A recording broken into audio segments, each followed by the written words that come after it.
सांगायची आहे की आपल्या इथे स्वामी महाराजांची एक छानशी मूर्ती त्यांची स्वामींची स्थापना होणार आहे. त्याचबरोबर आपल्या मोठ्या कुंचमची स्थापना इथे होणार आहे आणि त्याचबरोबर भव्य अशा लक्ष्मीची प्राणप्रतिष्ठा सुद्धा, महालक्ष्मीचं आगमन सुद्धा आपल्या इथे होणार आहे.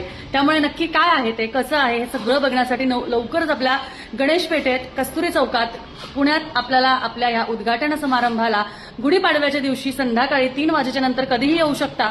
त्याचबरोबर आपल्या पाडव्याच्या नंतर स्वामींच्या प्रकट दिनाच्या दिवशी सुद्धा तुम्ही आपल्या इथे हजेरी लावू शकता. म्हणजेच तुम्हाला स्वामी महाराजांच्या मूर्तीची स्थापना जी होणार आहे त्यांचाही आशीर्वाद आणि दर्शन घेता येईल. मोठ्या कुंचमची पूजा होणार आहे, त्याची स्थापना होणार आहे, त्याचीही तुम्हाला सेवा बघता येईल आणि त्याचबरोबर महालक्ष्मी आगमन होणार आहे. त्यामुळे महालक्ष्मी कुठल्या पद्धतीने अस्तित्व असणार आहे किंवा कोणत्या पद्धतीने महालक्ष्मी आपल्याकडे येणार आहे हे सुद्धा तुम्ही बघायला नक्कीच येऊ शकता.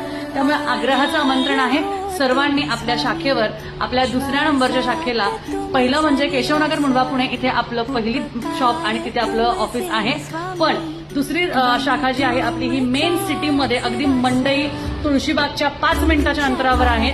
त्यामुळे तुम्ही आवर्जून यावं अशी मी विनंती करते. अगदी सहपरिवार सहकुटुंब तुम्ही येऊ शकता आणि त्याचबरोबर तुम्हाला सांगते की तुम्हाला इथं अगदी सगळ्या गोष्टीचं मार्गदर्शन, धनलक्ष्मी कुंचम सेवा असू दे, गंगाळपात्र सेवा असू दे किंवा इतर गोष्टी असू दे, पत्रिका असू दे, कुंडली असू दे किंवा अंकशास्त्र असू दे, वास्तुशास्त्र असू दे, क्रिस्टलच्या बद्दल असू दे, सर्व गोष्टींचं मार्गदर्शन गुढीपाडव्याला आणि त्याचबरोबर स्वामींच्या प्रकट दिनाला तुम्हाला आवर्जून त्याचं 15 मिनिटाचं मार्गदर्शन तर नक्कीच मिळणार आहे. त्यामुळे सगळ्यांनी आवर्जून यायचं आहे.